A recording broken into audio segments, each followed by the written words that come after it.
Yo, what's good, y'all? Hope y'all having a good day. Hope y'all having a blessed day, man. I just wanted to come on here and talk about some stuff I've been thinking about, bro. And getting rich is genetic, bro. Like, for real. Like, I know there's this grind culture, hustle culture, right? You see all this stuff online talking about you can get rich quick by doing this and that.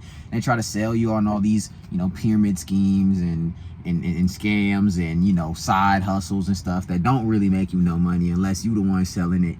You know what I mean? And at the end of the day, none of it really works. Because the truth of the matter is that getting rich usually does not come from some kind of gimmick. You know what I mean? It comes from already having money. You know what I mean? The easiest way to get rich is from coming from a family that may not necessarily already be rich, but having a family that is at least stable financially so that you could save up, so that you could get a good job and etc. It's a privilege to get rich, and a lot of it is genetic, bro. Let me explain what I mean by genetic. If you look at the wealth gap right now, right, and this is in no way, don't think I'm trying to make excuses, bro, because at the end of the day, anybody can get rich technically, bro, right? And I'm not using no kind of excuses. But if you look, and I'm just being real with you, you can look all this data up. If you look at the wealth gap right now, even according to the population of people living in the US, white people have most of the wealth and black people have barely any wealth, bro. We do not hold a lot of wealth. And that goes for a lot of the minorities, bro. Most minorities do not hold as much wealth as white people. Even, when we're looking at the ratio of how many people, the population of people that live here by race, white people are far and away the most wealthy. So the reason why this is the case is because of a couple reasons, right? First of all, and this goes for every single race, right? In order to make money, you got to work. You got to have a job, right? And so how do you get a job? You have to get hired. Who do you think is the people hiring? Who do you think is the people in control of these companies and stuff like that? It's mainly white people, bro. It's mainly white people in these positions.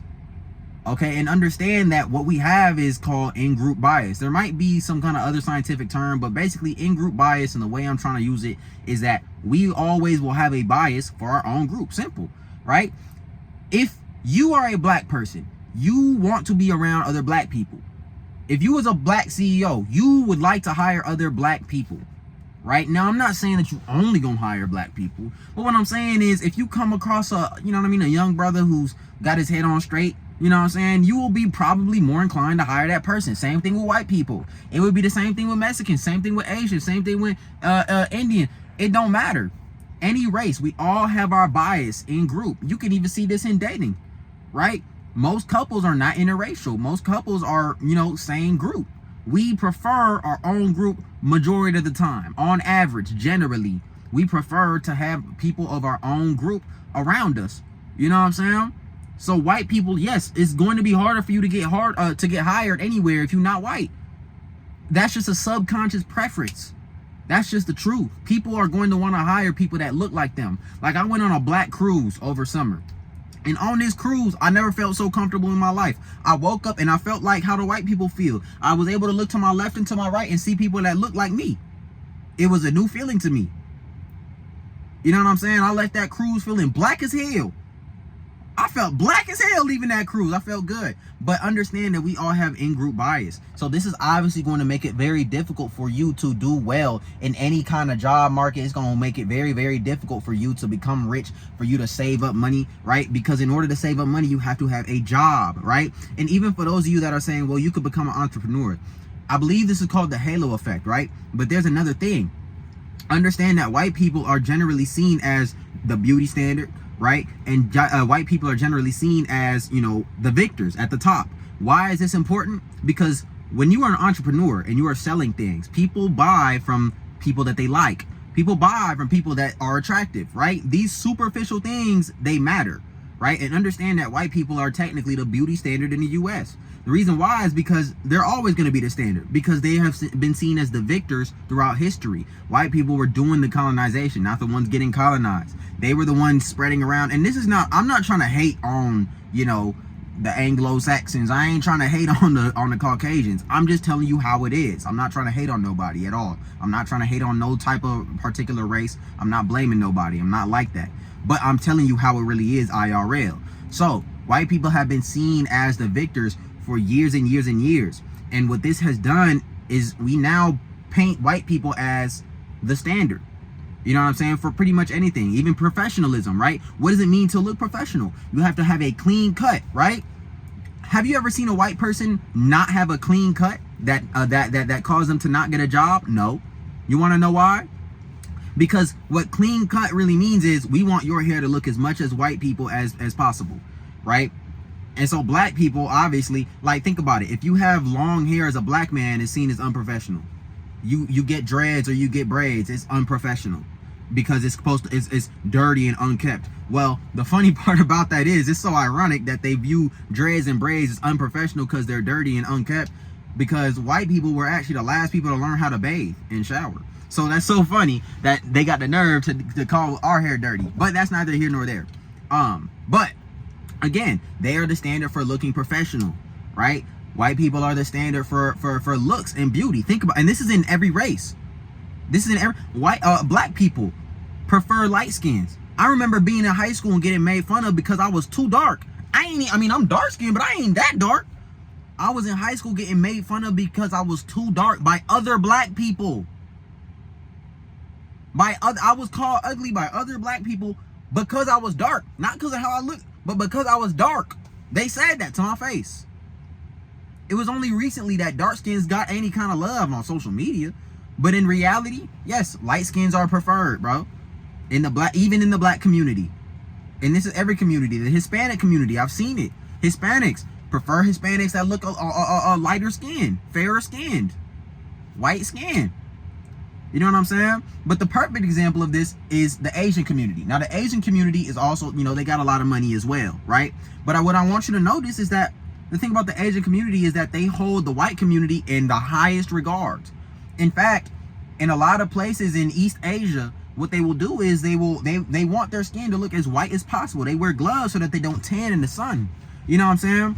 And they view white people as not only the victors, right? But they view them as being rich, having money, right? It's all synonymous. And this is, this is the same case with every race, but especially with Asian folks. This is the truth. You know what I'm saying? They hold white people in very high regards. How do you know this? You can actually look at the dating scene it's funny enough. Look at the dating scene to see why this is the case. Okay? So when it comes to son and daughters, your son usually, you want them to marry, with a lot of races, they want them to marry within their same race and stuff like that. But for the most part, who your son marries ain't really that big of a deal. People look at who their daughter want to marry, because giving your daughter away is a big deal. It's a much bigger deal, right? You give your daughter away, you want to make sure she's set up for the most successful life possible, right? Your son is going to take care of a wife regardless, but you want to make sure that your wife, your daughter is marrying rich so that she can be taken care of, right? Because you're giving her away to another family, really. That's what marriage is. That's how it's supposed to go. And what do we see with a lot of Asian women? A lot of Asian women love white men. I've seen it, bro. They'll be with the most mid-looking white men ever. You know what I'm saying? But it's not even about looks. It's not even really about looks. It's because over time, because Asian people have seen white people as the victors, have seen white people as the richest, and that's what they value a lot in their culture. They value education, they value discipline, right? So that you can be successful, because they value success above, more than a lot of other races. Let's be honest here. Because they value that, now it's kind of been ingrained, not ingrained, but they're more predisposed to liking white people. You know what I'm saying? Especially the Asian women, they like white dudes. Now, it's so funny me saying this as a black man dating an Asian woman, right? Because I'm not saying that it's not impossible. I'm not saying it's impossible. I'm not saying that you can never date an Asian woman or that all Asian women like white dudes. But what I'm saying, on average, in general, they tend to prefer white guys. That's just the truth. And understand that Asian families celebrate this, because when their daughter marries a white dude, they're like, oh, she's secure. She's going to be rich. She married one of the winners.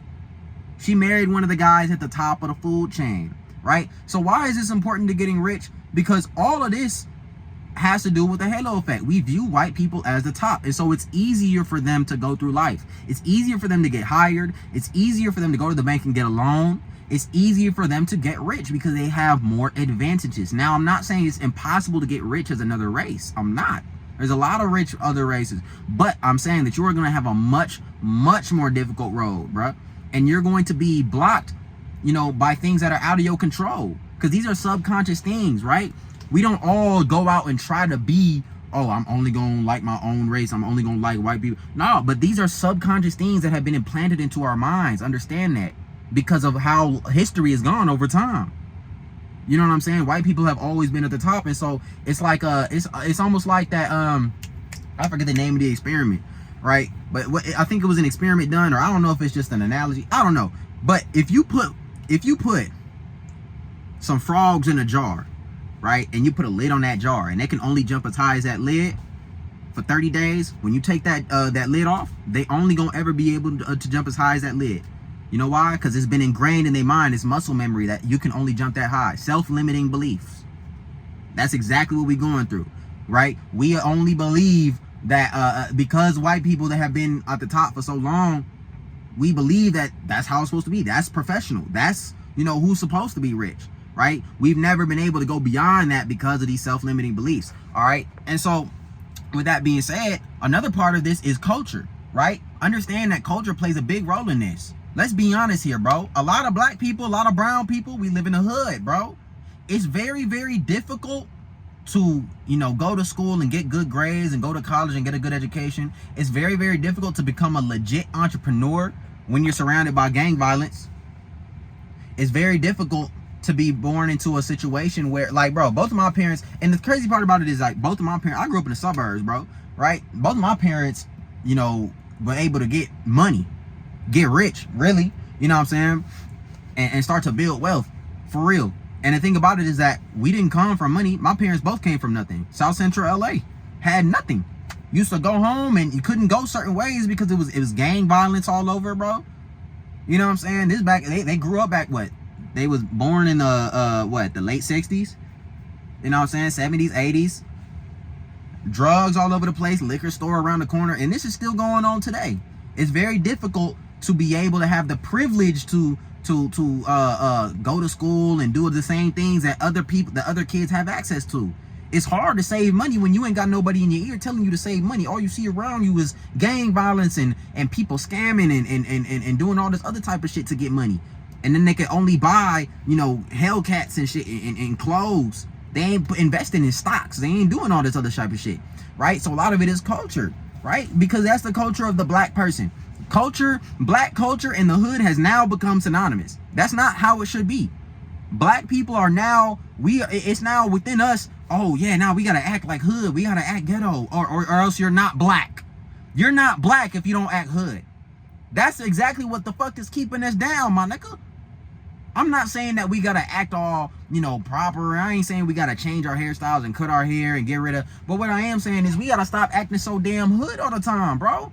We need to start uplifting each other, my nigga, because we already, whether you want to say it's institutional, whether you want to say it's the government that forced us to live in these areas, whatever, don't fucking matter no more, my nigga. We gotta stop having hood behavior. Stop shooting at each other.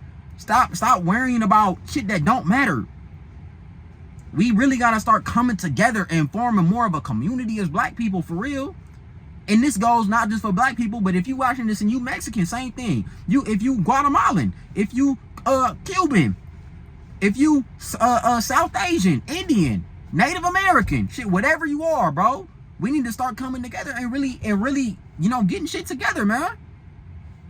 So that all of us can have more of an equal opportunity to be rich, because the way it stands right now, bro, it's all genetic.